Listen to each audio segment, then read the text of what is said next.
Welcome back to my channel. সবাইকে জানাচ্ছি আজকে সকালের শুভেচ্ছা। আজকে আমি কি করছি দেখাচ্ছি। আজকে রান্নাবো মৌরলা মাছ ও বেগুন দিয়ে রান্না করবো। এই যে এই বেগুনগুলো দিয়ে রান্না করবো। বেগুন, পেঁয়াজ, রসুন, কাঁচা লঙ্কা, লঙ্কাগুলো তো দেবই। প্রথম বেগুনগুলোকে একটু লম্বা লম্বা করে কেটে নেব, জাস্ট এরকম করে। আরেকটা এরকম ভাগ করে কেটে নেব। বেগুনের বিচিগুলো দেখতে হবে ভিতরে কোনো পোকা টোকা আছে কিনা। মাছটা আমার একটা ভাজা হয়ে গেছে, তারপরে দেখাচ্ছি। মাছটা ভাজা হয়ে গেছে। এখন কড়াইতে বেগুনগুলো দিয়ে দিলাম, আর সঙ্গে পেঁয়াজ রসুনও দিয়ে দেবো কেটে। আমি পেঁয়াজগুলোকে জাস্ট কুচিয়ে দিয়ে দেবো, কিছুটা বেটে দিলেও ভালো, কিন্তু আমি জাস্ট কুচিয়ে দিয়ে দেবো। কাঁচা লঙ্কা দেবো, আর দেবো হলুদ নুন দিয়ে কাঁচা লঙ্কা, লঙ্কার গুঁড়ো, আর কিছুই দেবো না। ইচ্ছে করলে সর্ষেও দেওয়া যায়, কিন্তু আমি সর্ষে আজকে দেবো না, আমার একটু তাড়া আছে, তাই সর্ষে টর্ষে আর বাড়ছি না। জাস্ট পেঁয়াজ দিয়েই এটাকে করে নেব। যারা লঙ্কার গুঁড়ো দেন না তারা তো কাঁচা লঙ্কা দিয়ে করতে পারবেন। কাঁচা লঙ্কা দিয়েও কিন্তু খুবই ভালো হবে, কারণ কেটে দেওয়ার সবজির মধ্যে খুব দেখেছি আমি টেস্টের তফাৎ হয়। তা আমি আগেও বলেছি, কাটা আর বাটার মধ্যে কিন্তু অনেকটা তফাৎ হয়ে যায় টেস্টের। চপারেও যদি কেউ ইচ্ছে করেন, চপারের মধ্যে দিয়ে গ্যাসটাকে এটাও দিতে পারবেন। তো আমি দেখি হয়তো বা চপারেও দিয়ে দিতে পারি। চপারে দিলে কি হবে, চপারে দিলে এটা খুব একরকমভাবে কাটাটা হয়ে যাবে। আর আপনারা কারা কারা কোথা থেকে দেখছেন, আপনাদের এখানে ঠান্ডা কেমন? আমাদের এখানে ঠান্ডাটা একটু এখন কম আছে, কিন্তু কালকে রাত্রিবেলা ভীষণ ঠান্ডা বাতাস দিচ্ছিল। একটা জায়গায় গেছিলাম, আসার সময় রাত্রিবেলা রাস্তায় খুব জ্যাকেট পরা ছিলাম, তাই বেঁচে গেছি। প্রপারভাবে না বেরোলে কালকে ঠান্ডা লেগে যেত। প্রপারভাবে বেরোতে হয়। শিলংয়ের সবসময় ঠান্ডাটা একরকম থাকে, কিন্তু কোনো কোনো সময় যেমন আপ ডাউন করছে। এখন ঠান্ডাটা দিনের বেলার ঠান্ডার সঙ্গে, এখন যেমন আমি এই জ্যাকেটটা পরা, আমাকে তো একটু গরম গরমও লাগছে কোনো কোনো সময় রোদে টোদে গেলে। ঘরের ভেতরে লাগছে না, বেশ আরামই লাগছে, অতটা কষ্ট হচ্ছে না। কিন্তু কোনো কোনো সময় খুবই এই ঠান্ডাটা এত বেশি থাকে যে সকালে কাজ টাজ করা ভীষণ প্রবলেম হয়ে যায়। আমাদের বাড়িতে যেহেতু রোদটা একটু কম হয়ে গেছে, এখন চতুর্দিকে বিল্ডিং হয়, তাই খুবই অসুবিধে হয়। কালকে আমি একটা জিনিস নিজে অভিজ্ঞতা করলাম। আমরা তো ফল সবাই খাই, এখন তো কমলার সিজন, আর এখন খুব টানের সিজন, খুব স্কিনটা টানে, ড্রাই হয়ে যায়। তো আমরা যেসব ফল খাই তার যদি কিছুটা অংশ, যেমন কালকে আমি করেছিলাম, যেটা আমি তো রূপচর্চা কিছুই করি না, কিছু না বলতে কিছুই না, কোনো এসব শরীরচর্চা কিছুই করি না। তো ওই কমলা একটা কোয়া কমলা আমি খাওয়ার পরে জাস্ট একটা কমলার কোয়ার যে রস হয়, সেই রসটা আমি মুখে মেখে নিয়েছিলাম। মুখে মেখে আমি অনেকক্ষণ কাজ করেছি। মুখটা একটু আঠা আঠা ভাব, যেটা মিষ্টি মিষ্টি ওইটা ছিল, খুব একটা অসুবিধা হচ্ছিল না। তারপরে আমি চানে যাওয়ার পরে তেল, হাতটাও ভিজা ছিল, আর তেল দিয়ে মুখটাকে ভালো করে এরকম যেভাবে ক্রিম মাখে এরকমভাবে করেছি, মুখটা পরিষ্কার করার জন্য মেনলি করেছিলাম। করার পরে যেহেতু এটার মধ্যে মিষ্টি ভাব একটা আছে, আমাকে একটু দানা দানার মতন হয়ে উঠে, যে পুরোনো ডেড সেলগুলো উঠছিল। ওঠার পর আমি দেখলাম, আমি তো রূপচর্চা করি না তাই, কিন্তু এখন পর্যন্ত আমি 24 ঘন্টা প্রায় হয়ে গেছে, এখন পর্যন্ত আমার মুখটা, স্কিনটা কিন্তু খুব সফট আছে। তো আমি জানতাম, আমার এক মামা ডাক্তার ছিলেন আয়ুর্বেদিক, উনি বলেছিলেন যে মধু লাগালে, পাকা কলা লাগালে মুখে, যাদের মুখটা এই সিজনে ফেটে যায় তাদের জন্য খুব ভালো হয়। তো কলার সঙ্গে একটু মধু মিশিয়ে যদি মাখা যায়, বা বেশি ফেটে গেছে, কোনো কিছু ক্রিমে কাজ করছে না, একটু মধু লাগিয়ে দিলে কিন্তু এই সিজনের যে ফাটাটা কমে যায়। যারা যারা কমলা খাও, কমলা, কলা, পেঁপে, যে কোনো ফল লাস্ট একটা ছোট্ট টুকরা যদি এরকম নিজের মুখে মেখে নিতে পারো, পাকা পেঁপেও মাখা যায়, পাকা পেঁপে, পাকা পেয়ারাও খুব ভালো বেটে। কেয়া সেটের একটা প্রোগ্রামে আমি দেখেছিলাম, বলেছিল পাকা পেয়ারা বিচি টিচি সদ্য মিক্সিতে লাগিয়ে কোথাও গেলে পরে মুখে প্যাক হিসাবে মেখে নিলে খুব সুন্দর গ্লো করে। ততটা আমি করি না, পাকা পেঁপে টেপে ওসব কিছুই করি না। তো কমলাটা কালকে করে দেখলাম যে যাদের এখন স্কিনের খুব প্রবলেম হচ্ছে বা ড্রাই হয়ে যাচ্ছে, তারা একটা কমলা খেয়ে, একটা কমলার রস চামচে বা একটা বাটিতে নিয়ে মুখে মেখে, যদি ইচ্ছে হয় তার সঙ্গে যদি দুধের শর্টর যার সহ্য হয়, যেমন আমার তো সহ্য হয় না, আমি তো কালকে জাস্ট এমনি করেছিলাম, এটা কোনো মানে উদ্দেশ্য ছাড়াই করেছিলাম। তো সফটনেসটা দেখে আমার খুব ভালো লেগেছিল, যে ভিটামিন সিও পেয়েছে আর ডাইরেক্ট স্কিনের সঙ্গে বেশ। আমার তো অনেক সময় আমি রেখে দিয়েছিলাম, অনেকটা সময়, প্রায় আধ ঘন্টার উপরে ছিল আমার মুখের মধ্যে এটা লাগানো। আমি কাজ করছিলাম, যখন কাজ শেষ হয়েছে তারপরে গিয়ে আমি টানে যাওয়ার সময় তারপরে গিয়ে এটাকে মুখটাকে ধুয়েছি।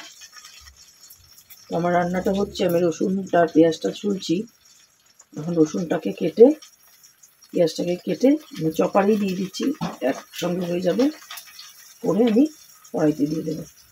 তো হতে থাকুক, ততক্ষণে আমার অন্য কাজ হয়ে যাবে। এখানে আমি নুন হলুদ দিয়ে দিয়েছি, এখন আমি পেঁয়াজ আর রসুন কাঁচা লঙ্কা সব কুচানোগুলো দিয়ে দেবো। এই যে আমি চপারে এটা কুচিয়ে নিয়েছি।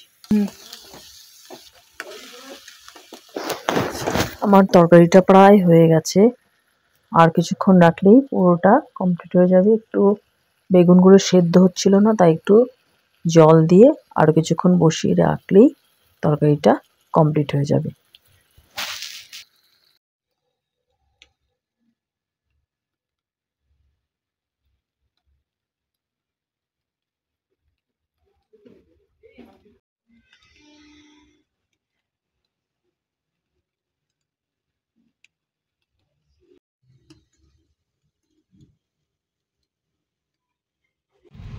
এখানে আমার মেয়ে আর মেয়ের বান্ধবী ওরা মাংস বানিয়েছিল, তো সেটারই একটু ঝলক দেখাচ্ছে।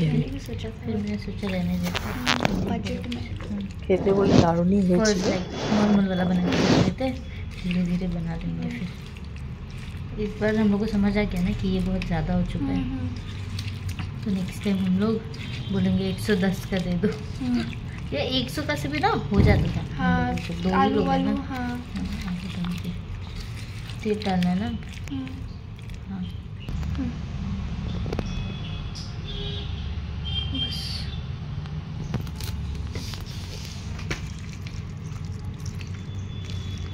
काला काला दिख रहा है।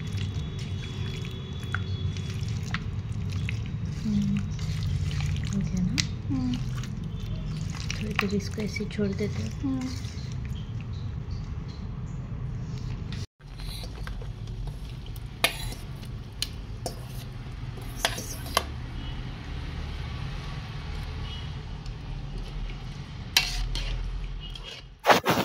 এগুলো হচ্ছে পুলিশ বাজারের কিছু দৃশ্য, দেখতে থাকুন।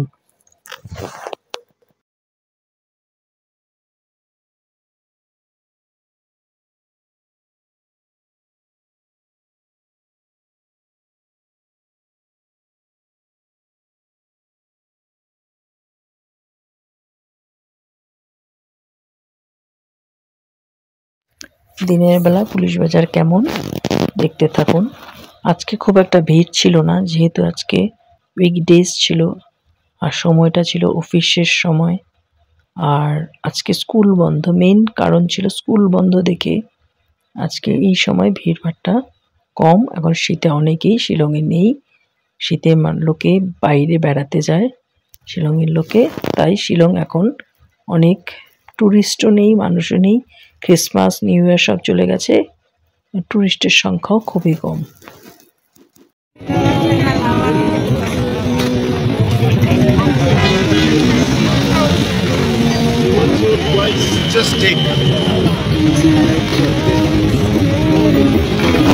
এই সময়টা পুলিশ বাজার খুবই, এই টাইমটাতে গেলে 10টা 11টা 11:30 12টার মধ্যে গেলে পুলিশ বাজারকে খুবই ফাঁকা ফাঁকা দেখা যায়, কারণ এই সময় সবাই কাজে ব্যস্ত থাকে।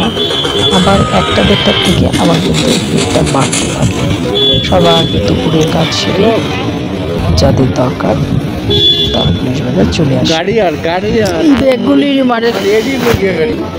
সামনে কিছু বড় বড় ব্যাগ ক্রস করে গেলে সেই ব্যাগগুলো কিন্তু বক্স খাটের ভিতরে জিনিস ঢোকানোর জন্য খুব ভালো। শীতের কাপড় টাপড় যেগুলোতে ঢুকিয়ে রাখা যায় খুবই ভালো।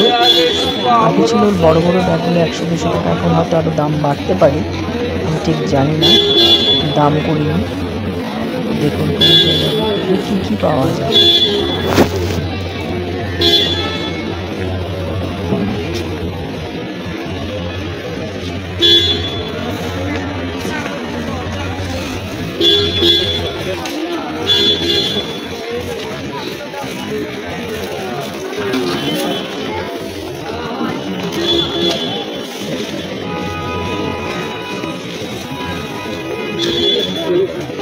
পুলিশ বাজার ফল পাওয়া যায় অনেকটা দেখতে। আমরা যে পানি ফল খাই সেটার মতন, এটাকে বলে সাফলং। খেতে অনেকটা রকমের লাগে। ওরা নুন লঙ্কা দিয়ে ভালোভাবে বানিয়ে দেয়। কোনো জার্নি টার্নি করতে গেলে এরকম নুন লঙ্কা দিয়ে এই ফলটা খেলে কিন্তু বেশ জার্নিটা খুব মজাই লাগে, ভালোই লাগে খেতে।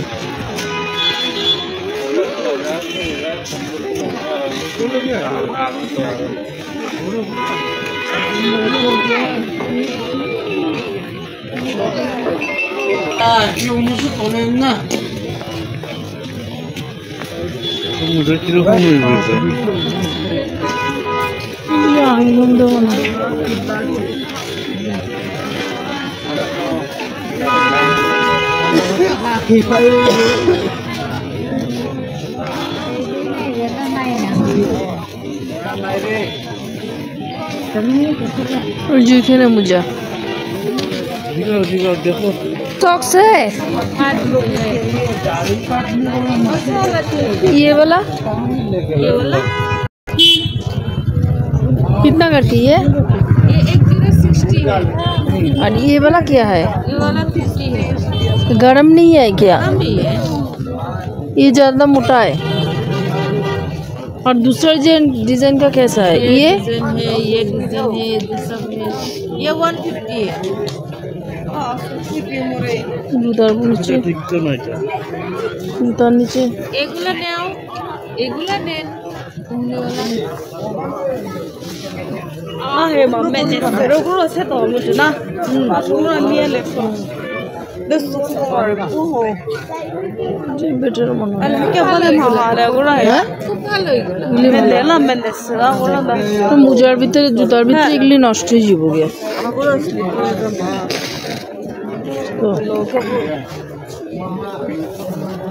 এইটাই দিয়ে দাও, দুইটা দিয়ে দাও। দুই কালারে দুইটা হইব?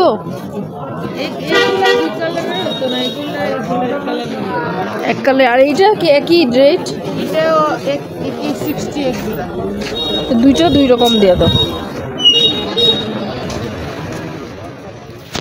এটা হচ্ছে বুচার রোড, যেখান থেকে শনি মন্দিরের সামনের থেকে ট্যাক্সি পাওয়ার পর যে রাস্তা দিয়ে আসে সেই রাস্তাটা খুব নির্জন রাস্তা। এখন যদিও গাড়ির প্রচণ্ড দেখা যাচ্ছে, গাড়ি লাইন ধরে আসছে পার্কিং, কিন্তু রাত্রিবেলা এই জায়গাটা খুব নির্জন থাকে, একটা মানুষও চলে না, খালি গাড়ি 1-2টা দেখা যায়। তো লকডাউনের সময় এই জায়গাগুলোতে বাজার বসতো, এই যে খালি জায়গাগুলোতে, এটা বুচার রোডের রাস্তা, লকডাউনের সময় এখানে লম্বা বাজার বসতো। এখন আবার এগুলো বসে না, এখন আবার খালি।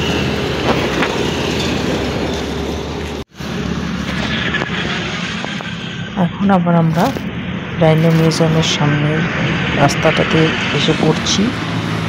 রাস্তায় কথা বললাম না, এই রাস্তাটাতেই আমরা হাঁটছি। সোজা গেটে ডাইনো মিউজিয়ামের সামনে এবং পয়েন্টের সামনে পড়বে।